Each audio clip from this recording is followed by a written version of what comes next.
بسم اللہ الرحمن الرحیم رب یسر ولا تعسر وتمم بالخیر وبک نستعین یا فتاح رب زدنی علما۔ تختی نمبر 1، مفردات۔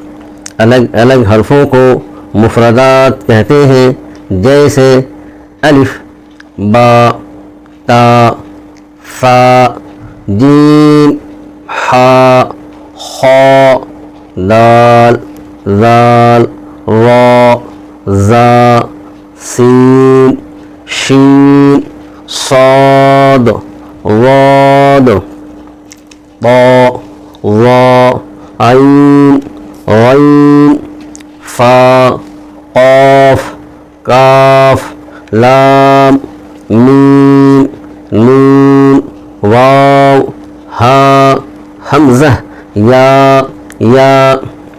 معلم کے لیے ضروری ہے کہ بچوں کی استعداد کو سامنے رکھتے ہوئے سبق دیں۔ مثلا ابھی بچہ پہلی مرتبہ آیا ہے تو الف سے لے کر سا تک ہی سبق دیں اور ان کی اچھی طرح پہچان کرا دیں۔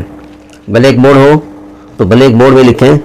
مثلا سا ہے تو سا کا ایک نقطہ اگر ہٹا دیا جائے تو کیا بنے گا، اور اسی طرح سے جب تا کے دونوں نقطے ہٹا دیے جائیں اور ایک نقطہ نیچے دے دیا جائے تو کیا بنے گا، تو با ہو گیا۔ تو اس طرح با، تا، سا کی جب تک مشق نہ ہو جائے تو اس وقت تک ہم آگے سبق نہ لیں۔ آج مکاتب میں سب سے بڑی کمزوری یہ ہے کہ بچے حروف کی شناخت تو کر لیتے ہیں لیکن حروف کو مخارج کے اعتبار سے ادا نہیں کر پاتے، اور معلم سمجھتے ہیں کہ صاحب اس نے سبق یاد کر لیا۔ اس کا سبق یاد ہونا نہیں بولتے ہیں، جب تک حروف کی شناخت کے ساتھ حروف کو اس کے مخارج کی رعایت کے ساتھ بچہ ادا نہ کر لے اس کو سبق یاد ہونا نہیں کہتے۔ ایک تو اس کا خیال رکھیں کہ حروف کو مخارج کی رعایت کے ساتھ ادا کرائیں۔ اچھا، اور اس کے بعد اس کا خلاصہ اب کیا ہے؟ مفردات کا خلاصہ یہ ہے کہ الف اور حمزہ کو جلدی ادا کریں گے، اور جن حروف کے تلفظ میں دو حرف بنتے ہوں، مثلا با، تا، سا وغیرہ، تو جن حروف کے تلفظ میں دو حرف بنتے ہوں ان کو ایک الف کے برابر کھینچ کر پڑھیں گے، جیسے با، تا، سا۔ یہ تو ہے بظاہر ایک حرف، لیکن جب تلفظ کیا تو با الف زبر با ہوا تو دو حرف ہو گئے۔ اسی طرح تمام حروف ہیں، با، تا، سا، حا، خا، را، زا وغیرہ وغیرہ۔ تو جن حروف کے تلفظ میں دو حرف بنتے ہوں ان کو ایک الف کے برابر کھینچ کر پڑھیں گے، اور ایک الف کی مقدار کیا ہوتی ہے بچوں کو بتانا پڑے گا۔ بند مٹھی کو کھولنے میں جتنا وقت لگے یا کھلی انگلی کو بند کرنے میں جتنا وقت لگے، یہ ایک الف کی مقدار ہوتی ہے۔ دوسرا یہ ہے کہ جن حروف کے تلفظ میں تین حرف بنتے ہوں تو ان کو ایک الف سے تھوڑا زیادہ کھینچیں گے، جیسے جیم۔ جیم تو بظاہر ایک حرف ہے لیکن جب اس کا تلفظ کیا تو جیم، یا، میم، یہ تین حرف پیدا ہوئے، تو جن حروف کے تلفظ میں تین حرف بنتے ہوں ان کو ایک الف سے تھوڑا زیادہ کھینچ کر پڑھیں گے، جیسے جیم، دال، ذال، سین، شین، صاد، ضاد، قاف، کاف، لام، میم، نون، واو۔ تو یہ حروف ایک الف سے تھوڑا زیادہ کھینچ کر پڑھے جائیں گے۔ اسی طرح سے اس میں 8 حروف وہ ہیں جو پر پڑھے جائیں گے، مثلا را، یرا کو ہمیشہ پر پڑھیں گے یہاں پہ مفردات میں، را، صاد، ضاد، طا، ظا، غین، قاف۔ یہ 8 حروف ہمیشہ پر پڑھے جائیں گے، بلکہ سارے حروف باریک پڑھے جائیں گے۔ اسی طرح سے 2 حرف قلقلے کے ساتھ ادا کیے جائیں گے، صاد، ضاد، اور 2 حرف معروف پڑھے جائیں گے، مجہول آواز سے بچیں گے، عین، غین۔ یہ ہے معروف، لیکن عام طور پر لوگ پڑھاتے ہیں عین، غین، تو یہ غلط پڑھانے کا طریقہ ہے۔ تو ہمیشہ مفردات کی مشق کراتے وقت اس کا خیال رکھیں گے کہ کون حرف پر پڑھا جائے گا اور کون حرف باریک پڑھا جائے گا، کون حرف قلقلے کے ساتھ ادا کیا جائے گا اور کون حرف بغیر قلقلے کے ادا کیا جائے گا، کون حرف معروف پڑھا جائے گا، اس کا خاص طور پہ خیال رکھیں۔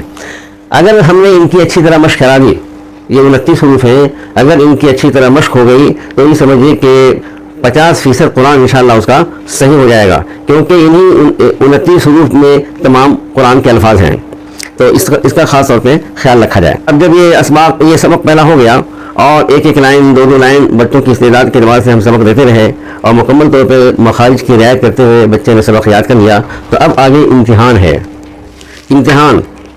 تو امتحان میں جو ملتے جلتے حرف ہیں ان کو ایک ساتھ لکھا ہے تاکہ جو مشق کرائی گئی ہے اگر بچے نے مشق کو ذہن میں رکھے ہوا ہے اور اس کا استعداد ہے تو اب یہاں صحیح پڑھے گا۔ مثلا تا اور تا، اب اگر بچہ تا کہہ رہا ہے اور تا کے ساتھ تا کہہ رہا ہے تو سمجھیے کہ بچے نے پچھلا سبق اچھی طرح سمجھ کے پڑھ لیا ہے۔ اسی طرح سا، سین، شین، صاد، ان چاروں حرف میں امتیاز پیدا کرانا ہے۔ اگر بچے نے امتیاز کر لیا تو سمجھیے کہ بچے نے حروف کی بھی شناخت کر لی اور حروف کو مخارج کے ساتھ ادا بھی کر لیا۔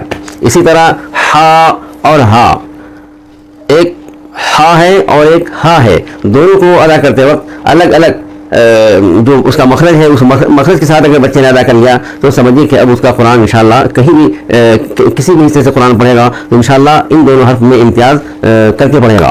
اسی طرح خا، قاف، یہ ہے خا پر پڑھے گا، قاف بھی پر پڑھے گا۔ اب آگے ہے چار حروف زال، زا، واد، وا، یہ 4 حروف ہیں۔ ان چاروں حروف میں اگر بچے نے امتیاز کر لیا تو سمجھیے کہ آپ نے بچے کو صحیح طور پہ سبق یاد کرا دیا۔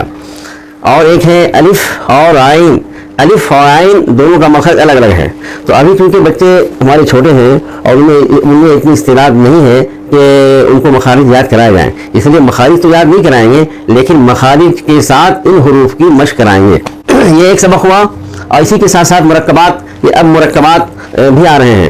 تو یہاں یہ بتانا مقصود ہے کہ مفردات میں جو لکھنے کی شکل ہوتی ہے تو یہ جب مفردات مرکبات میں آئیں گے تو ان کی شکل بدل جائے گی۔ مثلا لکھا ہے کہ مرکبات میں ملے ہوئے حروف کی شکلیں، الف یہ مفرد کی شکل ہے، لیکن اسی الف کو جب دوسرے حرف میں ملا کر پڑھیں گے، ملا کر لکھیں گے تو اب ان کی شکل بدل جائے گی۔ جیسے اچھا اس کا طریقہ کیا ہوگا پڑھنے کا کہ الف کی دوسری شکل، الف، با یہ مفرد کی شکل ہے، اب یہی با جب ملا کے لکھیں گے تو اب اس کی شکل ایسی ہو جائے گی جیسے نیچے ہے۔ تو اب پڑھنے کا طریقہ کیا ہوگا، با کی پہلی شکل اور با کی دوسری شکل با، تا کی پہلی شکل اور اس کے بعد تا کی دوسری شکل تا، جیم کی دوسری شکل جیم، دال کی دوسری شکل دال، عین کی دوسری شکل عین، فا کی دوسری شکل فا، کاف کی دوسری شکل کاف، لام کی دوسری شکل لام، میم کی دوسری شکل میم، نون کی دوسری شکل نون، ہا کی دوسری شکل ہا، حمزہ کی دوسری شکل حمزہ، یا کی دوسری شکل یا،